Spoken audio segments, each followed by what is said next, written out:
يا أيها الذين آمنوا اتقوا الله ولتنظر نفس ما قدمت لغد واتقوا الله إن الله خبير بما تعملون. بسم الله الرحمن الرحيم. السلام عليكم ورحمة الله وبركاته.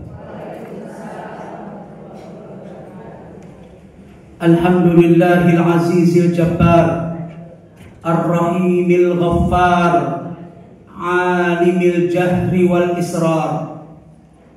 أشهد أن لا إله إلا الله وحده لا شريك له شهادة تنجي قائلها من عذاب النار. وأشهد أن محمدا عبده ورسوله المختار صلاة دائمة باقية بقاء الليل والنهار وعلى آله الأطهار وصحابته الأبرار ومن تبعهم من الأخيار إلى يوم تتقلب فيه القلوب والأبصار. فيقول ربنا جل وعلا: يا أيها الذين آمنوا اتقوا الله حق تقاته ولا تموتن إلا وأنتم مسلمون. إن أصدق الحديث كتاب الله وخير الهدي هدي محمد صلى الله عليه وسلم وشر الأمور محدثاتها وكل محدثة بدعة وكل بدعة ضلالة وكل ضلالة في النار. أعاذني الله وإياكن وجميع المؤمنين والمؤمنات من النار. Para akhwat al-azizat al-fadilat hafizakunallah, alhamdulillah, mari sama-sama kita mengawali kajian kita dengan memuji Allah tabaraka wa ta'ala, Rabb kita, Tuhan kita, sesembahan kita yang patut untuk senantiasa kita ibadahi, karena hanya Allah lah Tuhan yang esa dan tidak ada satupun sekutu baginya. Dialah Allah Tuhan kita yang maha tinggi, Tuhan kita yang maha terpuji, yang menguasai langit dan bumi, dan hanya kepada Allah lah semua kita pasti akan kembali. Kita bersyukur kepada Allah Jalla wa'ala atas berbagai macam limpahan nikmat dan karunia yang terus Allah curahkan dan Allah limpahkan kepada kita. Dan sudah barang tentu hanya dengan kesempurnaan nikmat-nikmatnya lah kita bisa melangkahkan kaki kita, mengayunkan tangan kita, menstarter kendaraan-kendaraan kita, meluangkan waktu kita untuk kita duduk sejenak di tempat yang dimuliakan Allah, untuk kita bisa mengaji, mendengarkan firman-firman Allah yang dibacakan, hadis-hadis Nabi Sallallahu Alaihi Wasallam yang disampaikan, yang semoga ada petunjuk-petunjuk, ada ilmu bermanfaat yang bisa kita dapat sebagai bekal kita dalam beribadah kepada Allah Jalla wa'ala. Para akhwat al-azizat al-karimat al-fadilat hafizakunallah, pada kesempatan kajian pagi hari ini, seperti yang mungkin sudah disampaikan oleh pihak panitia, kita akan membahas kajian yang bertemakan tentang agar selamat dari api neraka. Yang sudah barang tentu kajian ini merupakan lanjutan dari ceramah atau dari kajian yang pernah saya sampaikan di beberapa pertemuan yang lalu, ya, entah sekitar 2 atau 3 bulan yang lalu, karena jadwal saya di masjid ini hanya ada pada di Rabu yang kelima, ya. Artinya di ceramah terakhir yang pernah saya sampaikan pada jadwal saya di Rabu pekan ketiga, kita membahas kajian bertemakan neraka sebagai sebuah ancaman dan bukan sebuah candaan. Para akhwat fillah azakumullah, sebagaimana kita tahu bahwa di antara salah satu misi Nabi SAW, di antara salah satu tugas yang diperintahkan oleh Allah kepada Nabi SAW adalah tugas untuk memberikan peringatan, untuk memberikan ancaman. Jadi memberikan ancaman, memberikan peringatan merupakan salah satu bagian daripada tugas yang Allah perintahkan kepada Nabi SAW. Jadi Nabi ini diutus bukan cuma untuk membawa berita gembira saja, bukan cuma sekedar untuk mendorong manusia melakukan amal-amal kebaikan, yang dengan itu dia akan dapat pahala, yang dengan itu dia akan dapat banyak keutamaan, yang dengan itu dia bisa masuk surga. Jadi betul Nabi diutus untuk menyampaikan itu, untuk mengajak manusia, mendorong manusia dalam melakukan apa? Amal-amal kebaikan, amal-amal kebajikan, amal-amal ketaatan. Menyeru manusia untuk beribadah kepada Allah. Wahai manusia, sembahlah Allah. Wahai manusia, beribadahlah engkau kepada Allah. Wahai manusia, lakukanlah amalan kebaikan ini dan itu.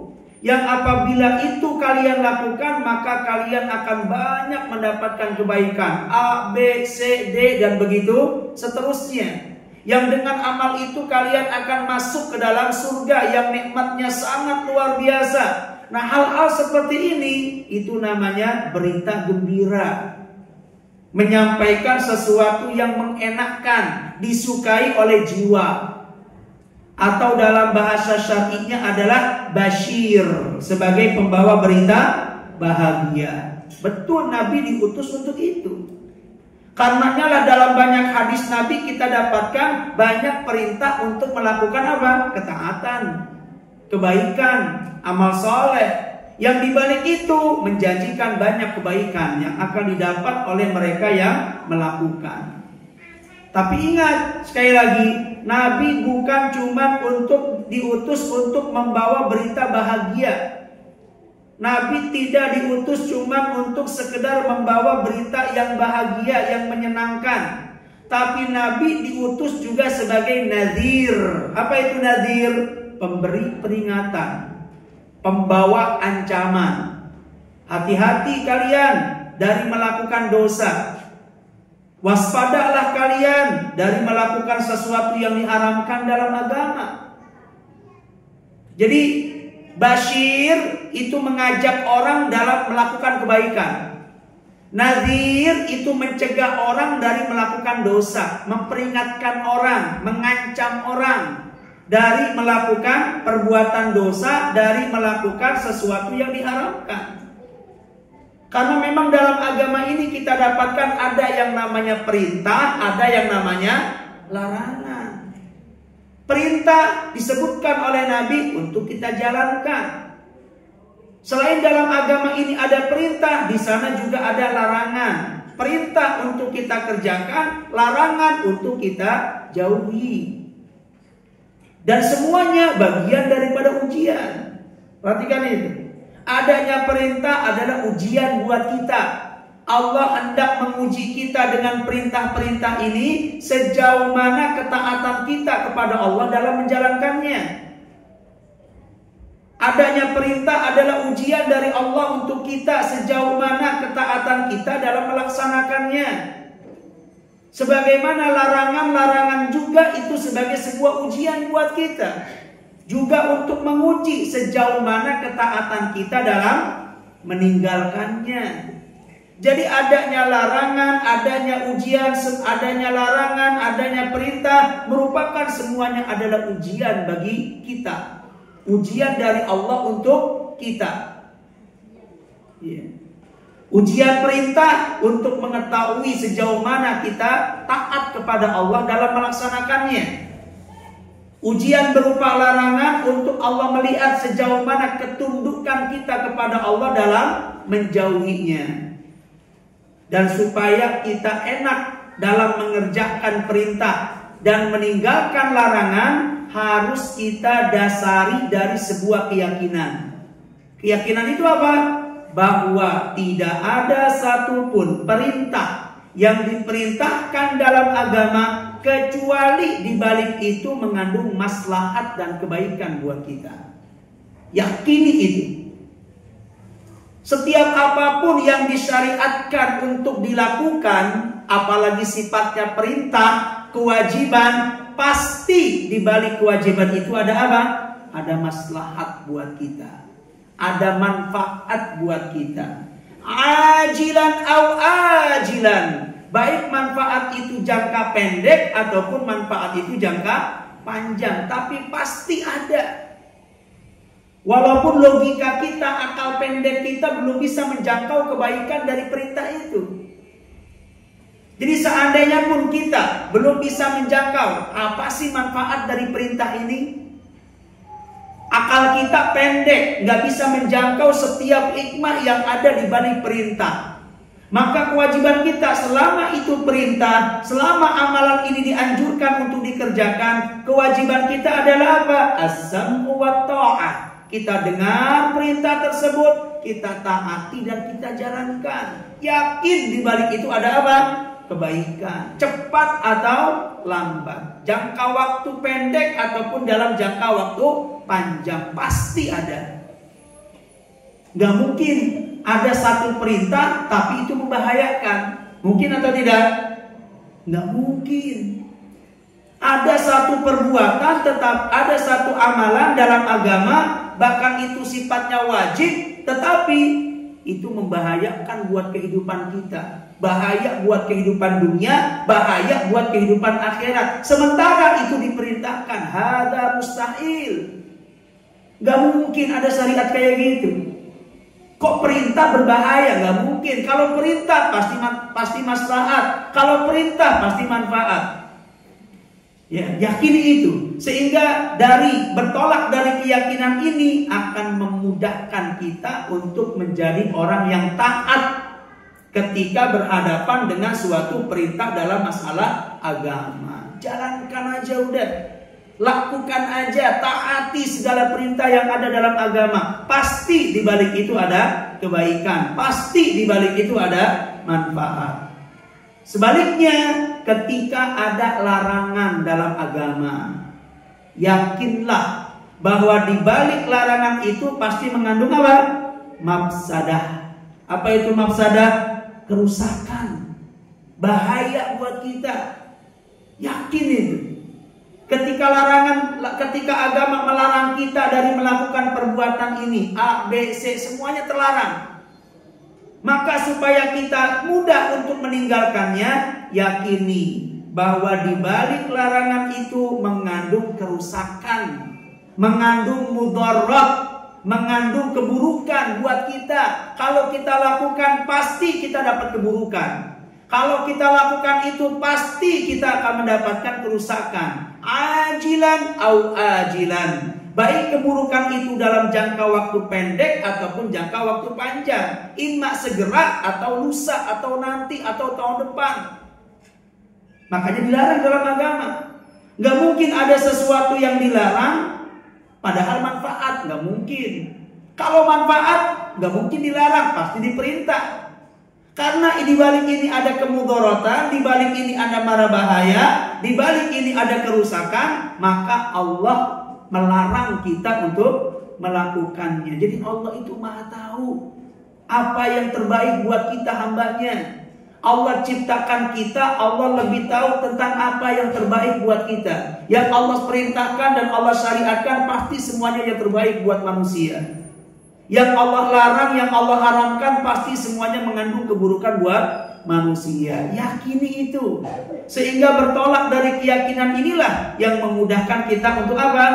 Melakukan apa yang diperintah, menjauhi apa yang dilarang. ketika keyakinan itu sudah betul-betul tertancap di hati sanubari kita yang paling dalam, maka keyakinan inilah yang sedikit banyaknya akan membantu kita, mendorong kita untuk semangat dalam melakukan perkara yang diperintahkan oleh Allah dan Rasul, dan semangat dalam menjauhi dan meninggalkan sesuatu yang dilarang oleh Allah dan juga Rasul.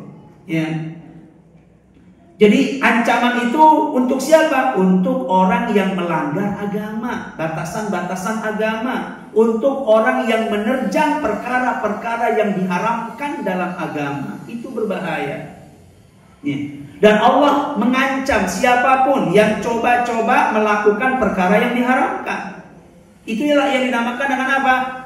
Ancaman. Itulah yang dinamakan dengan apa? Peringatan. Orang yang melanggar batasan Allah, orang yang menerjang hukum-hukum Allah, orang yang kerap kali bersentuhan dengan perkara yang diharamkan oleh Allah, dia pasti akan mendapatkan kecaman, ancaman. Ya, berupa apa ya? Berupa keburukan yang akan dia dapatkan, cepat ataupun lambat. Nah, dua misi Nabi ini disebutkan oleh Allah Subhanahu wa taala dalam banyak ayat. Tadi saya sudah sampaikan, di antara misi Nabi adalah memberikan berita gembira dan juga menebar ancaman sebagai pemberi peringatan. Mana dalilnya Ustaz? Banyak sekali Ibu sekalian. Ya, bisa dilihat dalam surah Al-Baqarah ayat 119. Allah mengatakan, inna arsalnaka bil haqq. Sesungguhnya kami mengutus engkau wahai Muhammad bil haqq, dengan kebenaran. Ini pernyataan langsung dari Allah bahwa Allah mengutus Rasul sallallahu alaihi wasallam dengan kebenaran, sehingga ajaran yang beliau ajarkan adalah ajaran kebenaran. Agama yang beliau bawa adalah agama kebenaran. Maka wajib agama ini kita pegang, wajib kita peluk, wajib kita yakini. Jangan meyakini dan memeluk agama selain yang dibawa oleh Muhammad SAW. Jadi agama apapun yang bukan dari Nabi, yang tidak dibawa oleh Nabi adalah agama kebatilan. Agama kebenaran hanya agama tauhid, hanya agama Islam yang dibawa oleh Rasul. Dan Allah yang mempernyatakan itu dalam surah Al-Baqarah ayat 119. Tidaklah atau sesungguhnya kami mengutusmu bil haq, dengan kebenaran, basyira wa nadhira. Perhatikan di situ. Kami utus engkau sebagai pembawa berita gembira dan sebagai pemberi ancaman, sebagai pemberi peringatan. Nah, kalimat ini ibu-ibu sekalian, inna arsalnaka bil haqqi basyira wa nadhira, Allah sebut dua kali di surah yang berbeda dan juga ayat yang berbeda.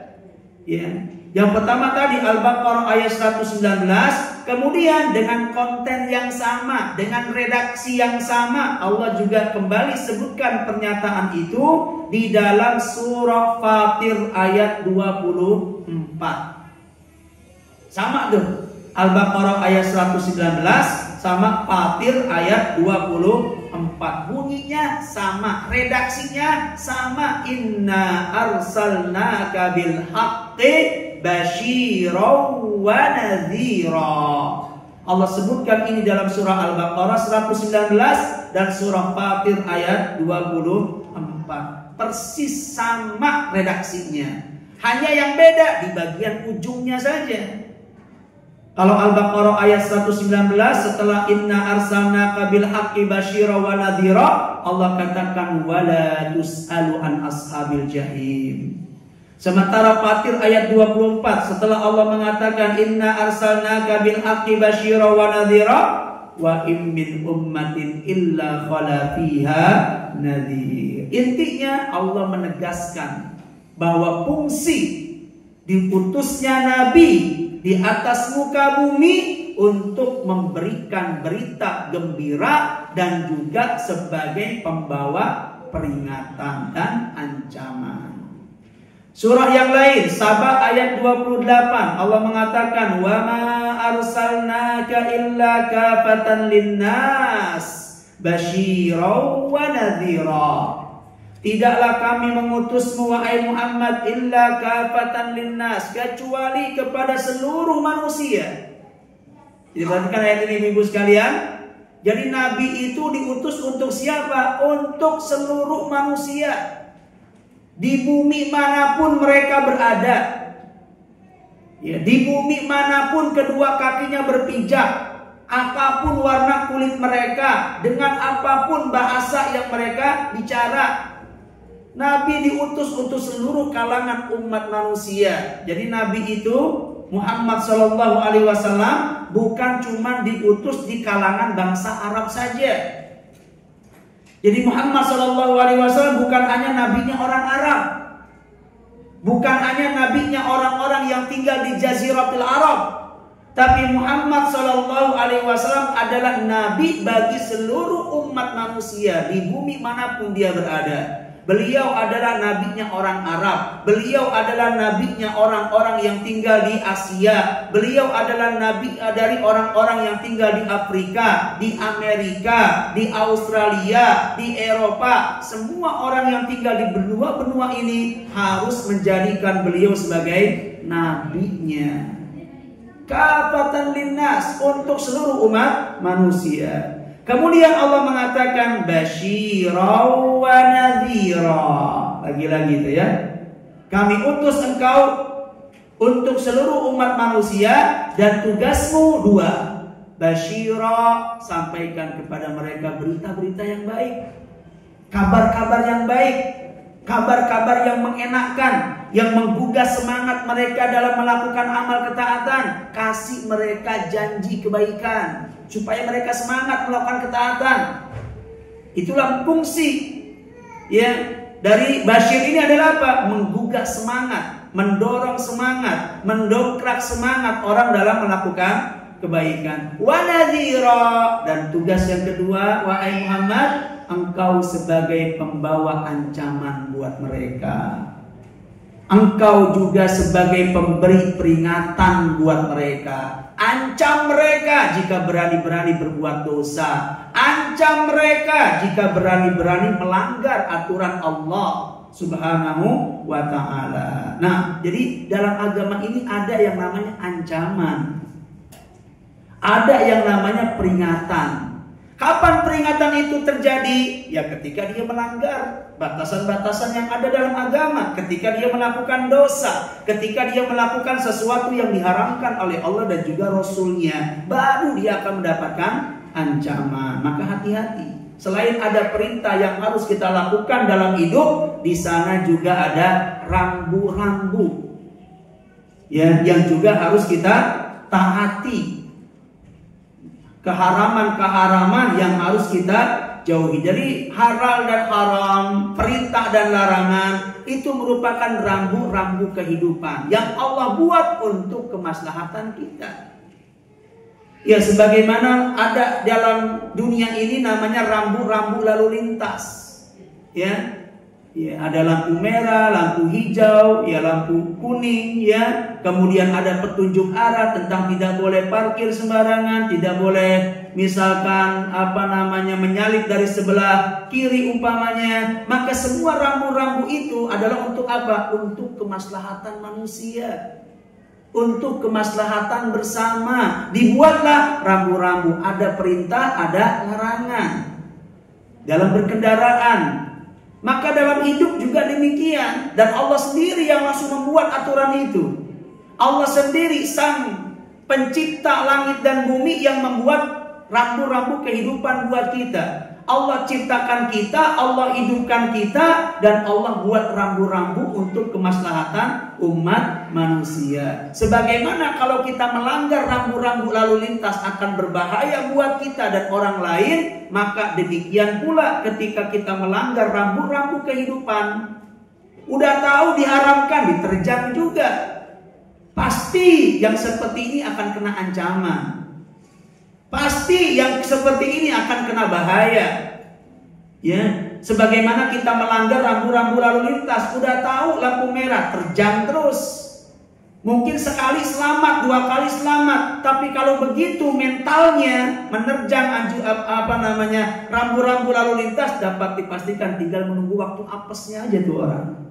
Ya, pasti akan celaka, pasti akan binasa.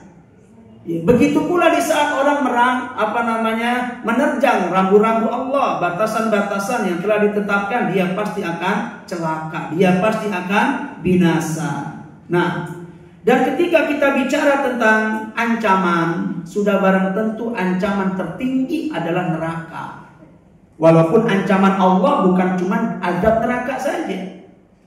Ya, jadi ancaman Allah yang akan Allah timpakan kepada orang-orang yang melanggar aturannya, ancaman yang Allah kenakan untuk orang-orang yang melabrak batasan-batasan yang telah Allah tetapkan, menerjang hukum-hukum haram yang telah Allah tetapkan, bukan cuma ada di akhirat saja.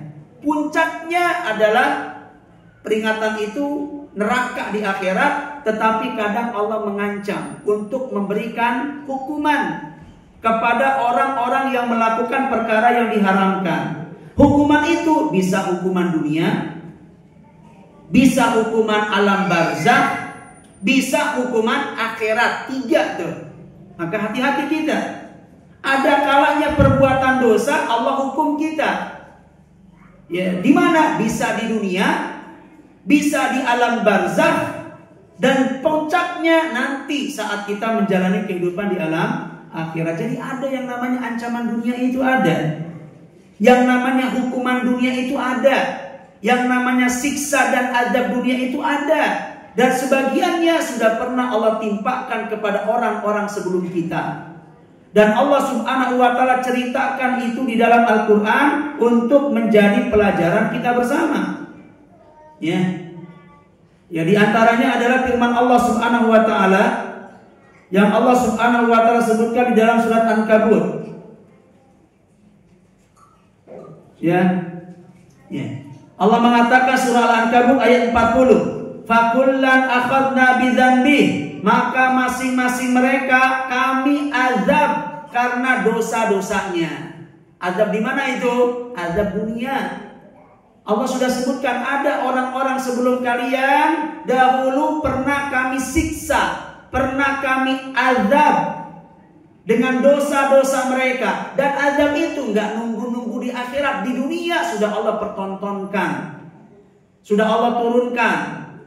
Apa di antara bentuk azab dan siksa dunia yang pernah Allah turunkan kepada orang-orang yang durhaka kepadanya?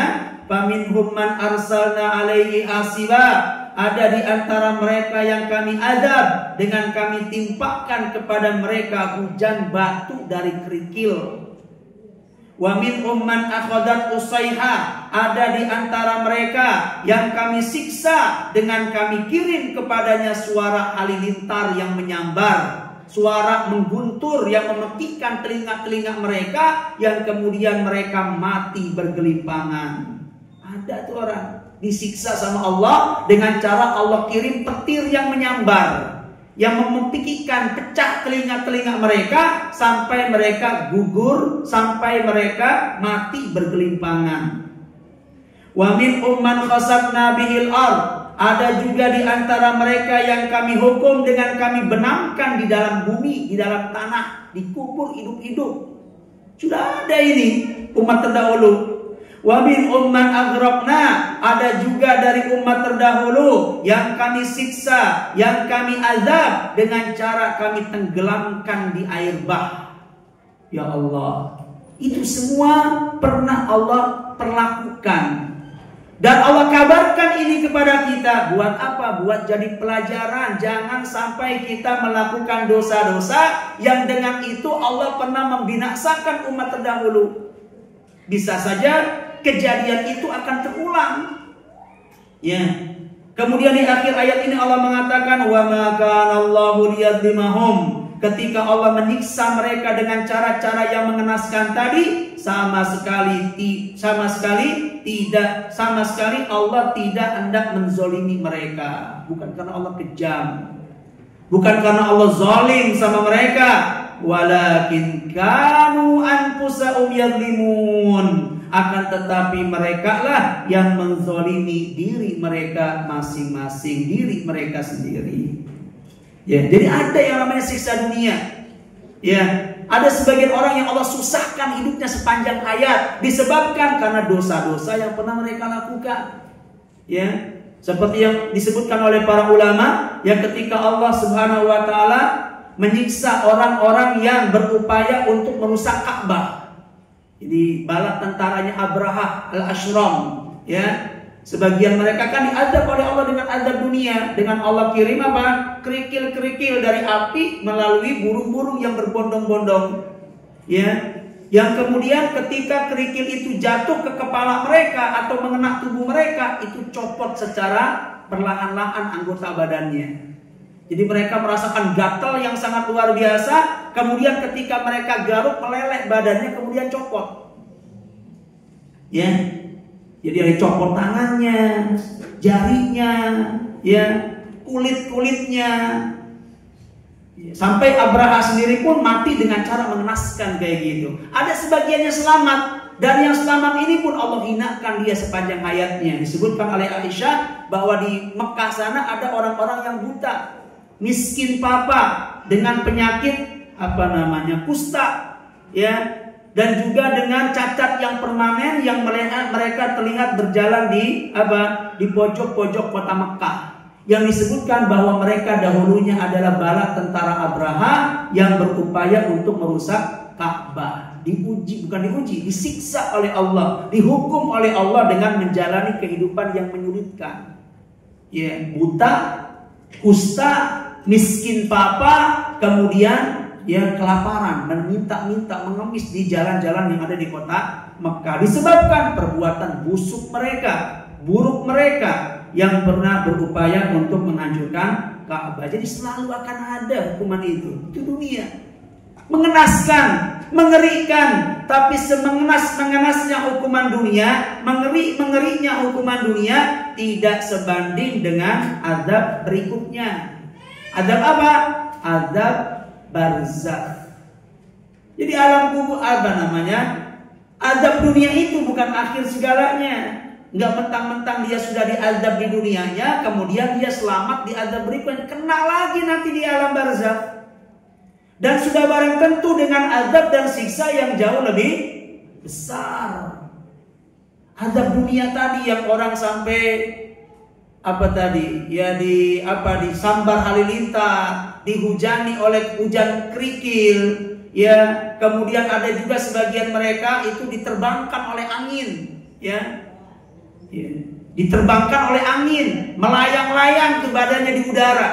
Samaniyata ayyam, sab'a layali wa samaniyata ayyam, 7 malam 8 hari. Diombang-ambing oleh angin, kemudian dihempaskan ke tanah sambil keadaan mereka, perut mereka dalam keadaan kosong, hancur semuanya, berkeping-keping. Dan perhatikan, umat itu adalah umat yang kuat. Badan mereka seperti raksasa disebutkan. Ya, tetapi mereka nggak kuasa berhadapan dengan tentara Allah berupa angin, nggak bisa. Badannya kuat-kuat, nggak seperti kita, ya, yang mungkin panjangnya cuma 2 meter saja. Tapi mereka, ya, robot-robot, raksasa-raksasa yang tidak pernah Allah ciptakan makhluk sebesar mereka. Tidak pernah, lam yukhlaq misluha fil bilad disebutkan. Tidak pernah diciptakan makhluk sehebat mereka, sebesar mereka. Ya. Nabi Adam saja itu tingginya berapa? Situna dhira, 60 hasta. Hasta itu ini, ya, 60 hasta itu aja, satunya segini kali 60. Kira-kira mungkin kalau 1 meter 3 atau 4 hasta saja, ya taruhlah 3 hasta 1 meter. Kalau 60 hasta ya berarti sekitar 20 meter. Ya. Itu Nabi Adam, sementara kaum ini lam yukhlaq, belum pernah ada makhluk diciptakan sebesar itu, berarti Adam pun kalah. Walau tubuh mereka besar, mereka nggak berdaya berhadapan dengan angin. Badan mereka berat tapi mampu diporak-porandakan oleh angin, ya. Badan mereka melayang-layang di udara, nggak 1 jam 2 jam, samaniyata ayyam, sab'a layali wa thamaniyata ayyam. Allah sebutkan dalam surah Al-Haqqah ya. Berapa lama tubuh mereka melayang-layang di udara? Sab'a layal, 7 malam. Thamaniyata ayyam, 8 hari. Sab'a layali wa thamaniyata ayyamin husuma fatarul qauma fiha sar'a ka'annahum a'jazu nakhlin khawiyah. Kemudian setelah selama itu mereka melayang-layang di udara, Allah hempaskan mereka, tubuh mereka bergelimpangan seperti apa? Ya seperti pelepah-pelepah korma yang kosong, ya, yang tidak lagi berisi. Disebutkan oleh para ulama tafsir ya bahwa isi badan mereka itu udah kopong, ya. Wallahu a'lam. Nah, ya. Jadi kejadian dunia saja, azab dunia mengerikan itu. Dan itu nggak seberapa dibandingkan azab berikutnya, tahap 2, yaitu apa? Siksa kubur. Lebih berat lagi daripada azab dunia. Disebutkan dalam sebuah riwayat nanti ada orang disiksa di dalam kuburnya, yudrab bimitrakin min hadid, dipukul dengan godam yang terbuat dari besi. Dipukul hatta takhtalifa adlauhu, sampai kemudian badannya hancur dan tulang-tulang adla itu tulang rusuk, ya, tulang iga, ya, sampai tulang-tulang rusuknya itu saling takhtalif, ya, saling masuk ke satu rongga ke rongga berikutnya, ya. Itu kita bisa bayangkan, ya, tulang-tulang rusuk ya saling berseberangan kayak gitu, sakitnya kayak apa itu, ya. Ada sebagian yang disiksa dengan cara seperti itu. Ada lagi sebagian yang nanti disiksa. Ini kita bicara masalah siksa kubur ya, bukan siksa neraka. Siksa kubur disebutkan ada orang yang ditelentangkan, kemudian datang malaikat dengan membawa apa? Batu besar. Kemudian ditimpakan batu besar itu persis tepat di kepala orang yang tiduran tadi. Sampai kemudian kepalanya hancur. Saking kencangnya hantaman itu sampai batu besar itu menggelinding, menjauh dari orang tadi. Disamperin lagi sama malaikat, diambil lagi itu batu tadi. Kemudian dihampiri lagi orang yang terlentang tadi dan didapati kepalanya utuh kembali. Kemudian apa yang dilakukan malaikat? Timpa lagi, ya, hancur lagi, gelinding lagi, ambil lagi, timpa lagi, dan begitu seterusnya. Yang sudah barang tentu mereka teriak, ya, dengan teriakan yang didengar oleh seluruh makhluk kecuali jin dan manusia, ya. Dan Nabi Shallallahu Alaihi Wasallam pernah satu saat diperlihatkan, ya, diperlihatkan oleh Allah, ditampakkan bagaimana jeritan siksa penghuni azab kubur kepada Nabi, ya. Dan Nabi Shallallahu Alaihi Wasallam ceritakan ini kepada kita. Lau alimtum ma alimtu, ya, atau lau tarawna ma ara labakaitum katsira wa la dhahiktum qalila. Seandainya kalian tahu apa yang aku tahu tentang apa yang menimpa si penghuni kubur ini, seandainya kalian bisa mendengar jeritan dari penghuni kubur ini seperti yang Allah pernah perdengarkan kepadaku, niscaya kalian akan sedikit tertawa dan akan banyak menangis, ya. Ya, itu azab kubur, ya, luar biasa, mengerikan, mengenaskan. Sampai juga nanti disebutkan juga ada orang yang bermandikan air darah, lautan darah, megap-megap dia mau tenggelam, sampai kemudian dia mencari tepi. Dan sesampainya di tepi dilempar lagi oleh malaikat-malaikat yang menjaga pada setiap tepi di lautan darah merah tersebut. Dan begitu seterusnya, ya. Ini mengerikan. Tetapi semengerinya azab alam barzah, nanti puncaknya adalah di akhirat. Itu udah pol itu, ya. Azab dunia nggak seberapa, sekalipun mengerikan sebenarnya. Azab akhirat tadi sudah kita sebutkan secuil ceritanya, mengerikan, tetapi sejatinya itu belum ada apa-apanya. Puncak dari setiap siksa yang akan didapat oleh manusia dari kedurhakaan yang dia lakukan nanti saat dia berada di dalam neraka. Maka ketika kita bicara tentang ancaman, puncak dari ancaman itu adalah neraka. Ya makanya kita dianjurkan untuk takut kepada neraka. Sebagaimana yang Allah Subhanahu wa taala sebutkan di dalam surah Al-Baqarah ayat 24. Perhatikan. Surah Al-Baqarah ayat 24. Allah Subhanahu wa taala berfirman, ya. Allah Subhanahu wa taala berfirman, "Fattaqun nar." Ya. Fattaqun nar. Takutlah kalian kepada neraka. Waquduhan nas wal hijarah, yang bahan bakarnya terdiri dari manusia dan bebatuan. Allah Subhanahu wa taala perintahkan untuk apa? Takutlah kalian kepada neraka. Dan Allah sebutkan karakteristik neraka, bahan bakarnya itu adalah bebatuan. Disebutkan dalam hadis Ibnu Mas'ud, batu yang dimaksud adalah apa? Kibrit. Dia hijaratun min kibrit. Dia adalah batu dari apa? Dari belerang. Batu belerang. Di dunia ada nggak belerang? Ada. Di akhirat juga ada. Tetapi sudah barang tentu hakikat dari keduanya pasti berbeda. Secara kekuatan itu pasti berbeda. Ya. Jadi kadang apa yang ada di dunia ada juga di akhirat, tetapi dengan hakikat dan kekuatan yang berbeda. Api di dunia ada nggak? Ada. Di akhirat ada nggak api? Ada. Jadi sama namanya, sama-sama api, sama fungsinya, sama-sama alat untuk membakar, sama-sama karakteristiknya, sama-sama makhluk yang apa? Yang bisa mengeluarkan panas. Api itu di mana-mana ya begitu, yang mengeluarkan panas, berfungsi untuk membakar. Api dunia begitu, api akhirat juga sama, mengeluarkan panas dan berfungsi untuk membakar. Tetapi secara hakikat kekuatan panasnya, kekuatan untuk membakarnya sama atau tidak? Tentu berbeda. Ya. Kekuatan membakar pada api dunia itu nggak seberapa. Nabi mengatakan juz'un min tis'atin wa sittina juz'an. Narukum hadihi, api kalian di dunia ini hanya satu bagian dari 69 bagian dari api yang ada di akhirat kelak. Jadi 1/70 kekuatannya.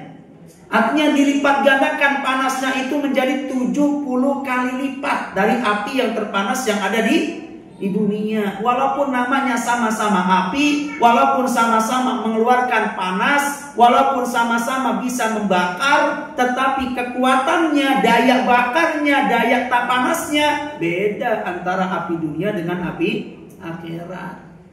Sebagaimana dunia ada api, akhirat ada api, sama. Kibrit, belerang juga ada di dunia, ada di akhirat. Namanya sama, karakteristiknya sama, tetapi memiliki kekuatan dan daya yang tentu berbeda. Di dunia ini saja ada beberapa karakter belerang-belerang yang ada di dunia untuk menggambarkan dahsyatnya azab neraka. Apa di antara karakteristik dari api belerang ini, dari batu belerang ini? Ya, Suratul Iqad disebutkan bahwa dia itu mudah menyala. Ya, mudah menyala. Kemudian yang kedua, mati nuri. Ya, dia itu akan mengeluarkan aroma yang tidak sedap. Ya. Kemudian yang ketiga, kasratud dukhan, banyak mengepul asap. Ya, ini pun jadi siksaan tersendiri ini. Karena sebagaimana dunia kita nggak sanggup berhadapan dengan asapnya saja, kita nggak sanggup, nanti di sana juga akan ada asap-asap yang tentu jauh lebih memerihkan pandangan mata-mata kita. Kemudian apa? Quwwatul iltisaq bil badan, memiliki kekuatan menempel apinya itu di badan. Ya. Jadi kekuatan api yang bahan bakarnya bukan dari kibrit itu nggak terlalu melekat di badan.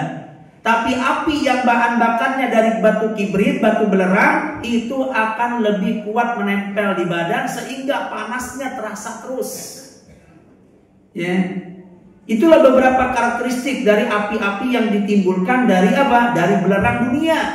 Dan nanti di akhirat tentu dia akan jauh lebih dahsyat lagi, dan begitu seterusnya. Maka sudah barang tentu neraka ini Allah ciptakan untuk menjadi sarana yang dengannya Allah hendak menghukum manusia yang melanggar batasan-batasan Allah. Maka kita wajib berlindung diri dari api neraka, wajib kita mewaspadai diri dari api neraka, wajib kita menyelamatkan diri dan melindungi diri kita dan keluarga kita dari api neraka. Jangan pernah tersentuh walau satu saat pun. Makanya Allah wasiatkan ini kepada siapa? Ya kepada orang-orang beriman.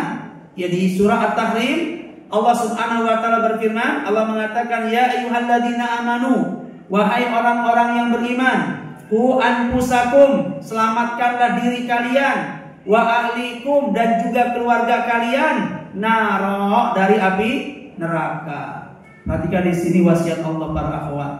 Ya, jagalah diri kalian dan keluarga kalian dari api neraka. Kenapa? Karena kalian gak akan sanggup. Ya, tubuh kita gak akan pernah sanggup berhadapan dengan api akhirat. Berhadapan dengan api dunia saja kita nggak sanggup, apalagi berhadapan dengan api akhirat. Jangankan berhadapan dengan apinya, berhadapan dengan benda yang terkena efek api saja kita nggak sanggup, apalagi bersentuhan langsung dengan apinya. Kita lagi masak air, kemudian kecipratan air panas yang sedang mendidih. Ya, kuat nggak kulit kita? Nggak kuat, refleks kita menolak itu. Refleks kita kesakitan itu. Padahal kulit kita menyentuh api atau menyentuh air? Menyentuh air. Air panas itu bukan sumber panas. Dia hanyalah sesuatu yang terkena efek panas. Berhadapan sama itu aja kulit kita nggak sanggup, apalagi berhadapan dengan sumber panasnya. Ya. Tetesan air mendidih yang mengena kulit kita itu bukan sumber panas. Sumber panasnya itu ada di bawah tungku tuh. Ya. Yang dengan warna birunya. Gak akan sanggup badan kita, kena tetesan aja yang merupakan efek dari panas gak sanggup, apalagi berhadapan langsung dengan sumber panas yang ada di bawah tungku, lebih gak kuat lagi. Apalagi berhadapan ditingkatkan dengan 70 kali lipat panasnya di akhirat, tentu lebih tidak sanggup lagi. Maka sayangi diri kita. Bagaimana cara menyayangi diri? Hindarkan dari perkara-perkara yang akan mengancam badan kita dibakar oleh Allah di api neraka. Na'udzubillah, tsumma na'udzubillah. Caranya bagaimana? Ini perhatikan ibu-ibu sekalian. Ya, saya kutip dari buku Surga dan Neraka dan Calon Penghuninya menurut Quran dan Sunnah yang ditulis oleh Syekh Ali Hasan Al-Halabi Al-Azhari rahimahullahu ta'ala. Ya, agar kita bisa selamat dari ancaman neraka, lakukan beberapa hal berikut ini. Yang pertama, sering-seringlah kita minta kepada Allah agar dijauhkan dari neraka. Kita mau selamat dari api neraka, caranya minta perlindungan kepada Allah agar Allah jauhkan kita dari api neraka. Karena Allah yang ciptakan neraka, dan Allah Maha Mampu yang menyelamatkan kita dari api neraka. Minta perlindungan kepada Allah. Ya, minta penjagaan kepada Allah, minta keselamatan kepada Allah agar Allah lindungi kita, selamatkan diri kita dari neraka. Gimana bilangnya Ustaz? Gimana doanya Ustaz? Doanya sudah pernah diajarkan oleh Nabi. Ya. Mana dalil Ustaz bahwa berdoa minta perlindungan kepada Allah akan menjauhkan kita dari neraka? Dalilnya adalah hadis dari Anas bin Malik. Ia berkata, Rasulullah SAW bersabda, perhatikan, man istajara minan nari salasa marrat. Barang siapa yang mohon perlindungan kepada Allah dari neraka sebanyak 3 kali. Ini menunjukkan apa? Menunjukkan bahwa untuk minta doa minta perlindungan kepada Allah dari neraka sangat disunahkan, ditekankan untuk diminta berturut-turut, diulang-ulang sebanyak 3 kali. Walaupun sejatinya doa apapun itu memang yang terbaik diulang. Ya, kita minta apapun ulang saja 3 kali. Tapi minta selamat dari api neraka lebih ditekankan lagi untuk diulang sebanyak 3 kali. Karena lapalnya Nabi mengatakan demikian, salasa marrat. Man istajara minan nari salasa marrat. Barang siapa yang berlindung dari neraka sebanyak 3 kali, dia minta perlindungan itu diulang-ulang sebanyak 3 kali. Qalatin nar, maka neraka akan berkata. Perhatikan ibu sekalian, di sini Nabi mengatakan neraka berkata, menunjukkan bahwa neraka itu bisa bicara. Masuk akal tidak? Mungkin nggak masuk akal. Ya, tetapi selama ketika Nabi yang menyampaikan ini kepada kita, kewajiban kita meyakini kebenaran berita ini. Ini perkara gaib yang wajib diimani dengan keimanan kita. Walaupun gak logis, walaupun di luar nalar kita. Kita tahu yang bisa bicara itu manusia. Ya, ternyata Nabi mengabarkan bahwa neraka juga bisa bicara. Dan ternyata yang mengabarkan neraka bisa bicara bukan cuma Nabi. Allah pun mengabarkan kepada kita bahwa neraka bisa bicara. Perhatikan firman Allah dalam surat Qaf. Surat apa? Qaf. Ketika Allah mengatakan yauma naqulu li jahannama halim talati, pada hari nanti kami akan bicara kepada neraka jahanam, wahai neraka jahanam, halim talati, apakah engkau sudah penuh? Masih ada ruang enggak? Ya, saya mau masukkan si fulan nih ke dalam neraka, masih muat enggak? Saya mau melemparkan si fulanah nih ke dalam neraka, masih ada ruang enggak? Halim talati, apakah engkau sudah penuh? Engkau sudah sesak? Allah tanya sama neraka. Ya, itu Allah sebutkan dialog ini di dalam Al-Quran surah Qaf. Yauma naqulu li jahannama alim talati wa taqul, dan kemudian neraka bicara, menjawab pertanyaan Allah. Berarti apa di situ? Neraka bisa bicara. Neraka bisa berdialog dengan Allah. Ketika Allah bertanya, wahai neraka, apakah kamu sudah penuh? Wa taqul, maka neraka mengatakan, hal min mazid, masihkah ada tambahan ya Allah? Aku belum penuh. Silakan lemparkan kepadaku orang-orang yang kau kehendaki. Lemparkan si fulan, si alan, ya. Aku masih penuh, aku masih muat untuk melahap, menampung siapapun orang-orang yang kau kehendaki untuk masuk ke dalam neraka jahanam. Menunjukkan apa di situ? Bahwa neraka bisa berbicara. Allah ini yang mengabarkan. Wa man asdaqu minallahi haditsa. Siapakah pembicaraannya yang lebih jujur daripada pembicaraan Allah? Siapa yang ucapannya lebih benar daripada ucapan Allah?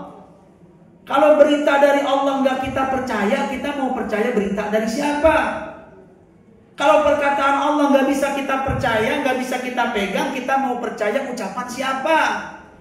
Nggak ada ucapan yang lebih benar daripada ucapan Allah. Nggak ada berita yang lebih jujur disampaikan daripada berita yang disampaikan oleh Allah. Dan di surah ini Allah menceritakan, mengabarkan kepada kita bahwa neraka berbicara. Jadi apa yang dikatakan oleh Nabi bukan sesuatu yang aneh. Ya.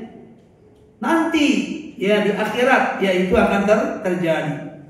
Qalatin nar, setiap kali orang minta perlindungan kepada Allah dari neraka, maka setiap kali neraka akan mengatakan Allahumma ajirhu minan nar. Ya Allah, jauhkan orang ini. Ya Allah, lindungi orang ini dari api neraka. Seketika sering kita minta, berarti sesering itu pula neraka juga akan berdoa kepada Allah. Ya Allah, jauhkan dia dariku. Ya Allah, lindungi dia dari neraka. Mau selamat dari api neraka, mintalah perlindungan. Gimana mintanya? Ya, doa Nabi sallallahu alaihi wasallam. Ya, ketika Nabi mengatakan Allahumma inni as'alukal jannah wa astajiru bika minan nar. Astajiru bika minan nar. Ya Allah, aku minta perlindungan kepadamu dari api neraka. Dan disunahkan untuk diulang sebanyak berapa? 3 kali. As'alukal jannah wa astajiru bika minan nar. Allahumma inni as'alukal jannah wa astajiru bika minan nar. Allahumma inni as'alukal jannah wa astajiru bika minan nar. Sering-sering baca doa ini. Ini doa yang insya Allah akan menjadi sebab Allah Subhanahu wa ta'ala jauhkan kita, selamatkan kita dari ancaman api neraka. Nah, kemudian yang kedua, ya, apa yang bisa kita lakukan? Yang kedua adalah sedekah. Sebagaimana disebutkan dalam hadis Adi bin Hatim, Nabi SAW mengatakan, "Man istata'a minkum an yastatira minan nar." Ya, barang siapa di antara kalian mampu membuat perlindungan antara dirinya dengan api neraka, meski hanya bersedekah dengan senilai biji korma, fal ya'mal, maka hendaklah dia mengerjakannya. Jadi menunjukkan apa di sini?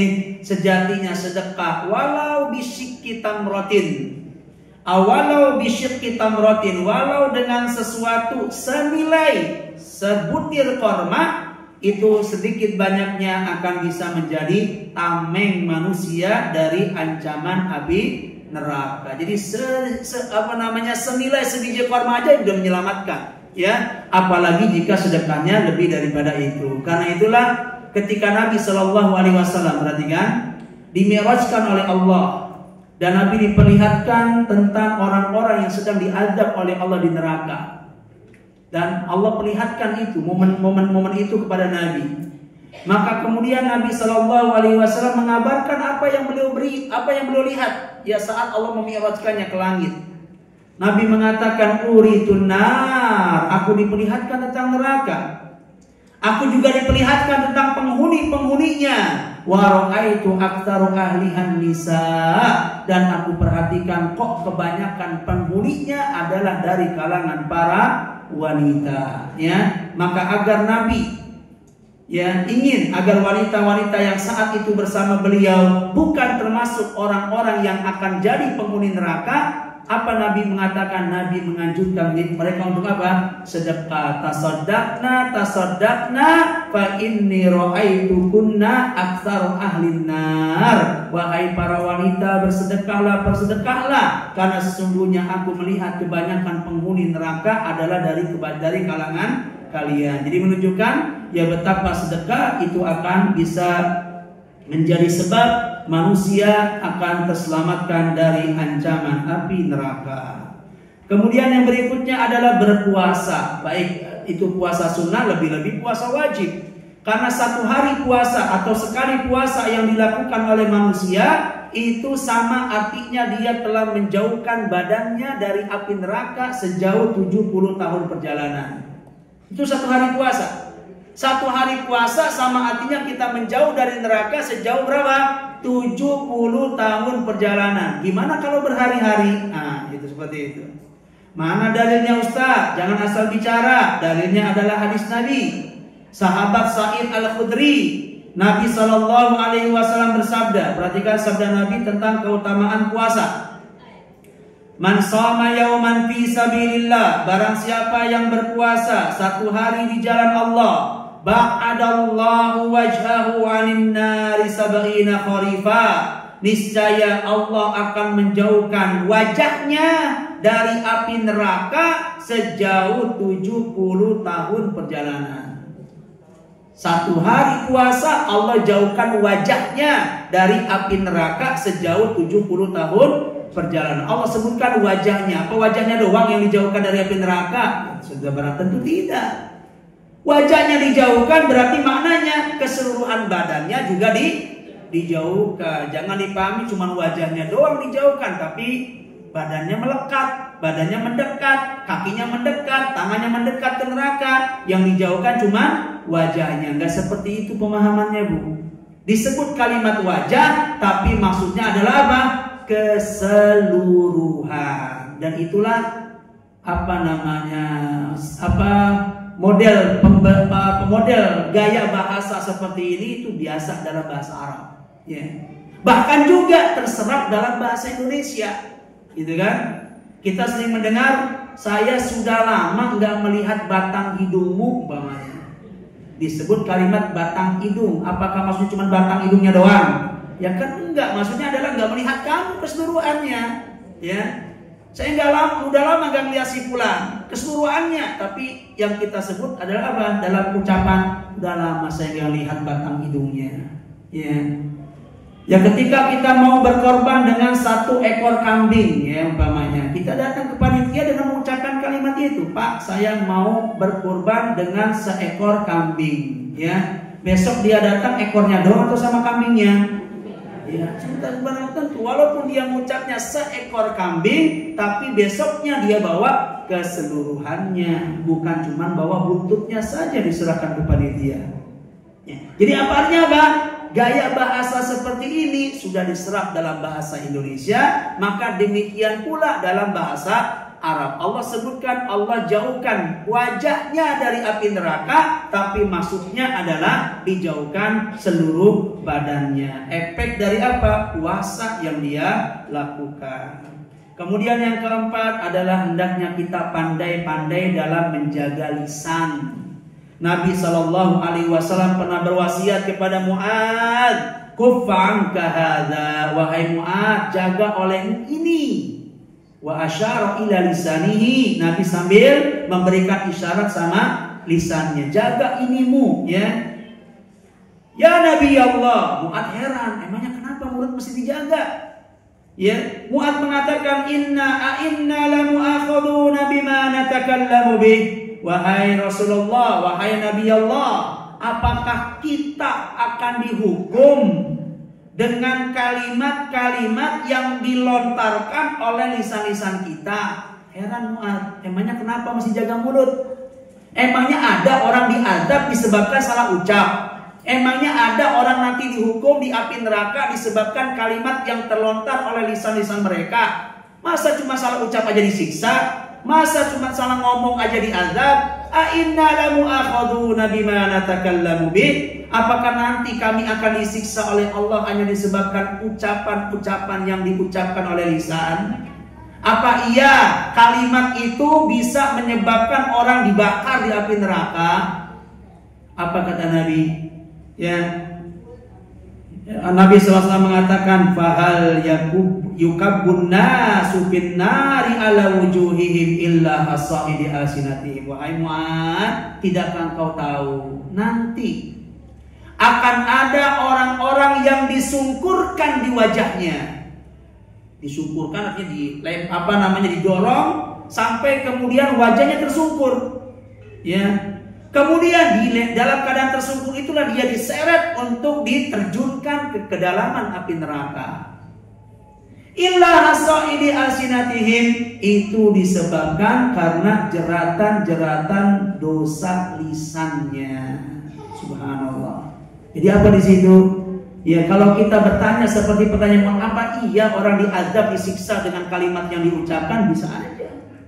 Nanti banyak orang disungkurkan oleh Allah di atas wajah-wajah mereka, dilempar oleh Allah dalam keadaan tersungkur seperti itu, disebabkan karena jeratan lisan-lisannya. Karena memang dalam anggota badan yang Allah amanahkan kepada kita, yang paling banyak jeratan dosa yaitu lisan.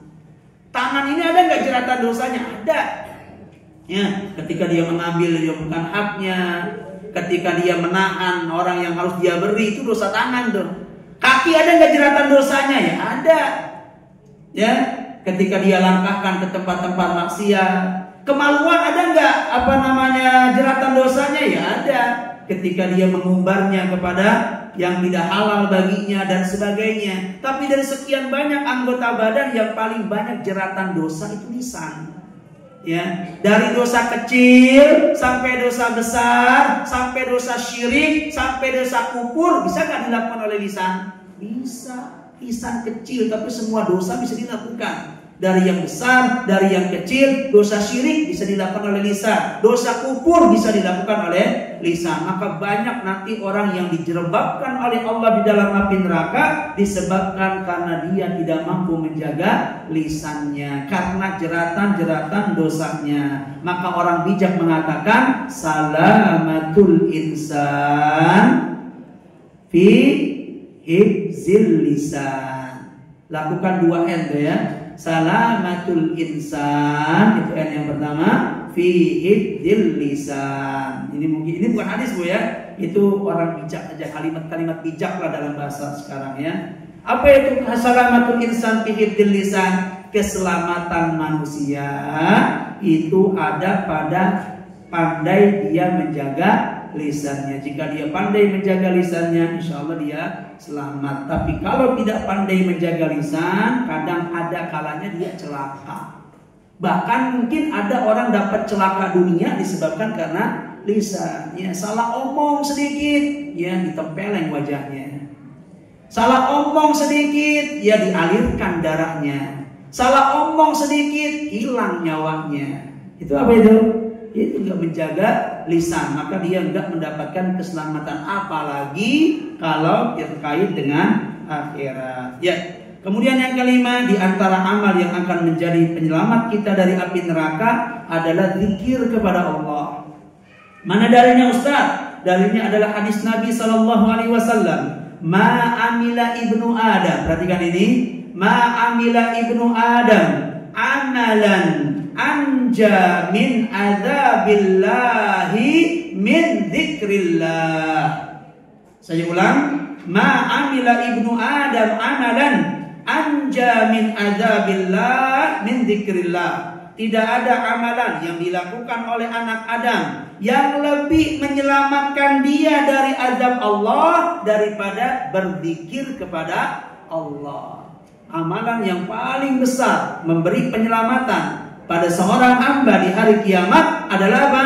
Berzikir kepada Allah. Ya, zikirnya bagaimana Ustaz? Zikir itu satu, perhatikan. Orang baru dikatakan berzikir kalau dia melakukan beberapa hal ini. Satu, bagaimana caranya? Pertama, baca Al-Quran. Orang baca Quran itu sudah otomatis zikir, karena Quran adalah kalam Allah. Membacanya berarti zikir kepada Allah. Yang kedua, gimana seorang bisa zikir? Ketika dia berzikir setelah sholat. Ya, saya mau dikatakan sebagai orang yang berzikir, lakukan zikir setelah sholat dengan bacaan-bacaan yang khusus, zikir-zikir yang khusus. Ya, sudah banyak buku-buku zikir sholat. Kemudian yang ketiga, berzikirlah kepada Allah pada petang dan pagi, sehingga disebut ada zikir pagi dan petang. Upayakan untuk berzikir dengan membaca kalimat-kalimat khusus, lafal-lafal khusus. Kemudian berzikir itu bisa kita lakukan dengan apa? Dengan cara kita membaca doa pada setiap aktivitas yang kita lakukan. Ya, sesuai dengan perintah Nabi. Nabi itu kalau kita lihat riwayat-riwayat yang ada, selalu mengkaitkan hatinya kepada Allah, sehingga aktivitas apapun yang beliau lakukan selalu berzikir. Mulai dari bangun tidur sampai tidur lagi, aktivitasnya selalu dengan zikir. Bangun tidur zikir, masuk kamar mandi ada zikir, keluar kamar mandi ada zikir, mau wudu zikir, habis wudu ada zikir, gitu kan? Mau keluar rumah zikir, masuk rumah zikir, mau makan zikir, habis makan zikir, selalu seperti itu. Ya, maka di saat orang konsisten membaca doa pada setiap aktivitas yang dia lakukan, sejatinya dia telah berzikir kepada Allah, dan ini merupakan satu amalan yang sangat-sangat bermanfaat. Kemudian yang terakhir, untuk bisa selamat dari api neraka, hendaknya kita menjaga sholat 5 waktu. Perhatikan, jaga sholat 5 waktu. Ini akan menjadi penyelamat manusia dari api neraka. Dalilnya adalah hadis Nabi SAW, man hafadha alaihinna, barang siapa yang menjaga sholat 5 waktu, kanat lahu nuran, maka sholat itu kelak akan menjadi cahaya buat mereka di hari kiamat, wa najatan, dan juga akan menjadi penyelamat dia di hari kiamat dari azab kubur, ya, dari azab neraka. Bagi siapa? Bagi yang menjaga sholat 5 waktu. Apa ini maksud dengan menjaga? Satu, melaksanakannya secara konsisten. Jangan bermudah-mudahan dalam meninggalkan sholat. Karena sebagian orang bermudah-mudahan, sholat sih sholat, tapi masih gampang meninggalkannya. Capek sedikit, tinggalkan sholatnya. Sapar sedikit, cuma ke Jakarta aja, Tanah Abang aja, tinggalkan sholatnya. Ya. Sibuk sedikit, tinggalkan sholatnya. Capek sedikit, tinggalkan sholatnya. Sakit baru bapil aja udah gak sholat. Ya, belum sampai di infus ya. Di infus aja yang sakit nggak bisa bangun pun tetap harus sholat, apalagi cuma bapil doang ya, tetap ya. Artinya orang bermudah-mudahan dalam meninggal. Orang yang menjaga sholat tuh nggak kayak gitu. Menjaga sholat, melaksanakannya secara konsisten, kemudian menjalankan sholat itu sesuai dengan apa yang diajarkan oleh Nabi Sallallahu Alaihi Wasallam. Ya, demikian materi yang dapat kami sampaikan sebagai sebuah pengingat buat saya khususnya dan buat para akhwat, para ummahat al-azizat secara umum ya, bahwa dalam hidup ini sekali lagi ada yang namanya ancaman ya, bagi siapa? Bagi orang yang melanggar aturan ya, dan kita berdoa kepada Allah Subhanahu wa taala semoga diberikan ilmu ya terhadap rambu-rambu yang telah ditetapkan. Kemudian kita memohon kepada Allah kemampuan untuk bisa menjauhinya agar kita selamat dari ancaman-ancaman Allah, baik ancaman dunia, ancaman alam barzakh, lebih-lebih ancaman akhirat, ancaman neraka. Na'udzubillah.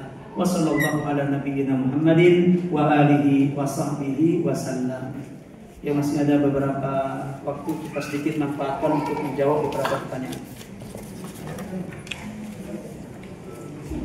Ya, cukup banyak pertanyaan yang masuk, tentu nggak bisa saya jawab semuanya.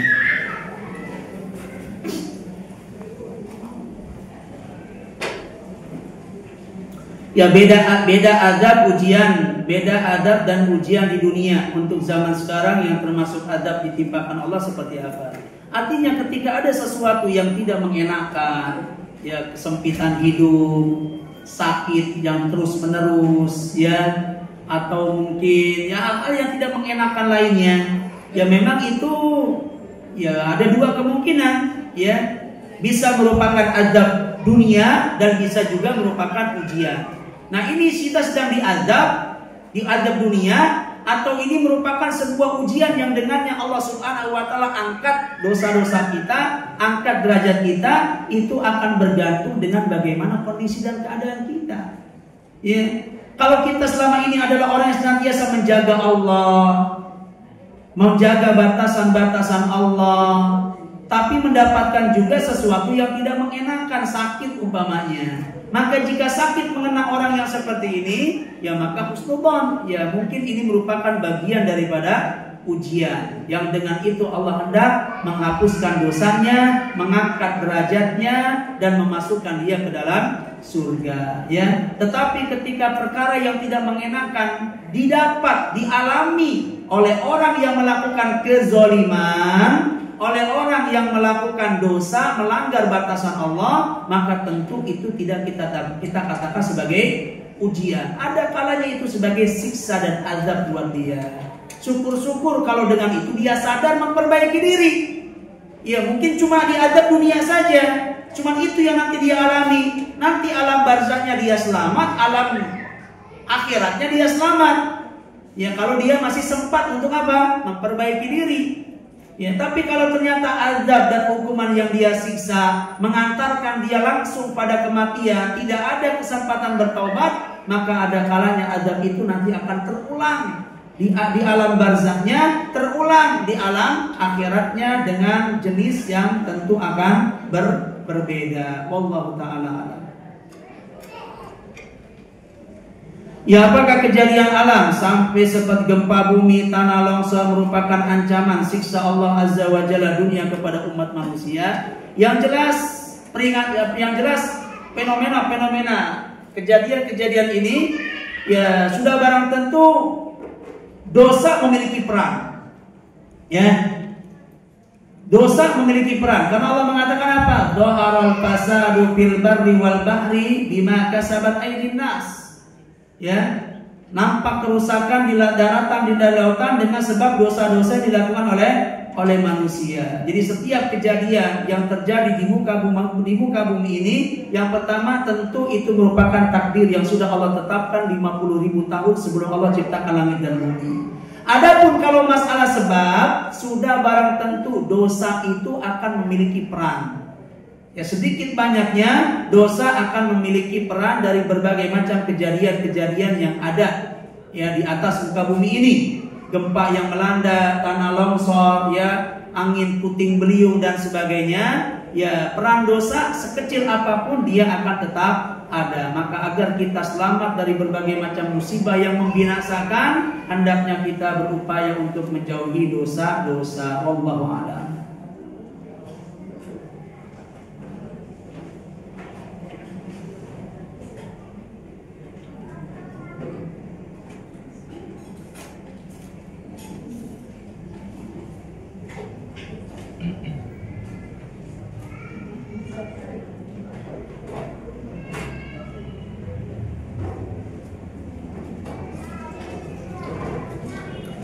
Ya, Ustaz tadi dijelaskan bahwa di neraka banyak wanita. Bagaimana seorang istri yang tidak bekerja penghasilannya dari suami? Apakah bersedekah harus lapor dulu kepada suami? Nah, harus izin dulu sama suami. Nah, jika memang uang itu adalah uang yang memang diamanahkan oleh ibu untuk mengelola, ya maka boleh izinnya itu di awal saja. Ya Bu, ini ada uang misalkan 5 juta untuk 1 bulan, silakan dikelola, yang penting cukup ya. Misalkan istri mengatakan, Pak mungkin nanti dari uang ini ada sebagiannya saya mau kasih sedekah, atau saya mau beri ya ke orang tua atau kepada orang yang membutuhkan dan sebagainya. Oh silakan aja ya. Yang penting uang itu berada dalam pengelolaan kamu, umpamanya seperti itu. Nah ini artinya apa? Izin, udah termasuk izin itu. Sehingga nggak mesti setiap kali kita keluarkan uang kita harus izin, nggak mesti. Tapi kalau kita kemudian lapor dan menyampaikan kepada suami, ya maka sudah barang tentu itu jauh lebih baik lagi. Pak tadi saya mau ngasih ya ke orang sekian ya dari uang 5 juta yang Bapak beri buat saya. Ya itu tentu akan lebih baik lagi. Seandainya pun tidak lapor seperti itu, maka apa yang sudah ibu lakukan itu sudah terhitung sedekah dari ibu. Suami dapat tidak? Dapat, karena sejatinya itu adalah harta milik suami. Makanya suami yang baik ketika dapat laporan suami istrinya bersedekah, ya pasti dia akan apa? Ya mendukung. Karena sejatinya sedekah istri juga akan didapat oleh suami. Karena sejatinya itu adalah sedekah atau harta milik suaminya. Ya jadi nggak mesti setiap rupiah itu dilaporkan. Cukup minta izin di awal saja. Dan apabila sudah seperti itu, ya maka itu sudah dihitung sebagai sedekah ibu. Dan manfaat akhiratnya akan ibu dapatkan. Termasuk suami juga akan mendapatkan manfaat yang sama, kebaikan yang sama, pahala yang sama seperti yang didapat oleh ibu ya. Jadi yang seperti itu nggak mesti dilaporkan, asalkan ada izin di awal ya, bahwa uang yang dikasih bulanan itu istri punya wewenang untuk mau belanja apa, untuk mau diberikan ke siapa. Ya kecuali ya sifatnya ya bukan rutin nih pegang uang titip umpamanya suami ya. Ya maka yang seperti ini bukan jatah istrinya, hanya sekedar hak simpan saja, maka sudah barang tentu setiap rupiah yang harus dikeluarkan oleh istri untuk uang-uang yang seperti ini harus izin dulu sama suami ya. Ya harus izin dulu sama suami. Wallahu a'lam.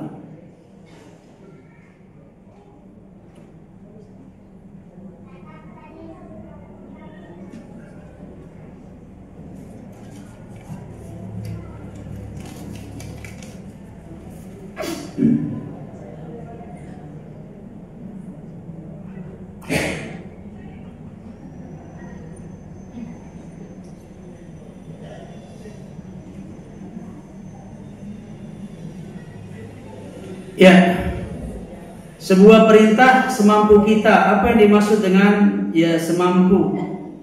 Karena perintah itu sangat berat menurut mayoritas umat Islam. Ya jadi memang ada kaidah mengatakan fattaqullaha mastata'tum. Bahkan itu merupakan salah satu firman Allah Subhanahu wa taala, artinya apa? Bertakwalah sesuai dengan kemampuan yang kamu miliki. Jadi seandainya kita mampu menjalankan kewajiban itu secara sempurna, semaksimal mungkin kita lakukan secara sempurna. Ya. Tetapi ketika kemungkinan setelah itu ada hal-hal yang tidak mampu kita lakukan, maka baru kemudian jatuh pada kita faedah ini. Ya, jadi perintah itu ya kita lihat ya, dan kita tahu tentang kapasitas kita tahu tentang kemampuan kita. Jika kita mampu lakukan, ya maka kewajiban itu wajib dilakukan. Tapi di saat kita tidak mampu lakukan, ya maka ada kemudahan itu tadi, bertakwa kepada Allah sesuai dengan kemampuan yang kita miliki. Wallahu a'lam. Ya mungkin ini terakhir.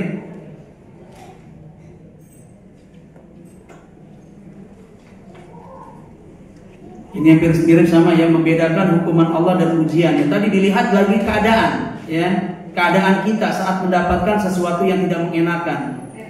Mengapa semakin kuat ujian, Allah akan semakin banyak, semakin kita taat, akan semakin kuat ujian Allah Subhanahu wa taala. Ini statement ini benar adanya. Berdasarkan hadis Nabi sallallahu alaihi wasallam, Nabi mengatakan apa? Asyaddul bala al-anbiya tsummal amsal fal amsal. Bala atau ujian yang paling berat didapatkan adalah para nabi. Jadi para nabi itu ujiannya paling ujian tingkat tinggi.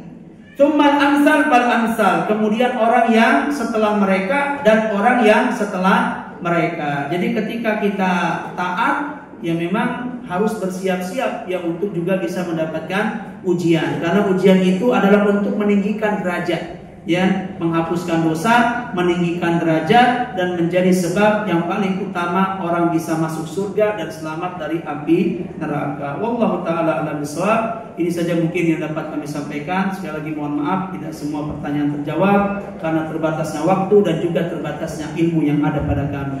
Mudah-mudahan bermanfaat. Wassallallahu ala nabiyyina Muhammad wa alihi wa sahbihi wasallam. Subhanakallahumma wa bihamdik asyhadu an la ilaha illa anta astaghfiruka wa atubu ilaik. Wassalamualaikum warahmatullahi wabarakatuh.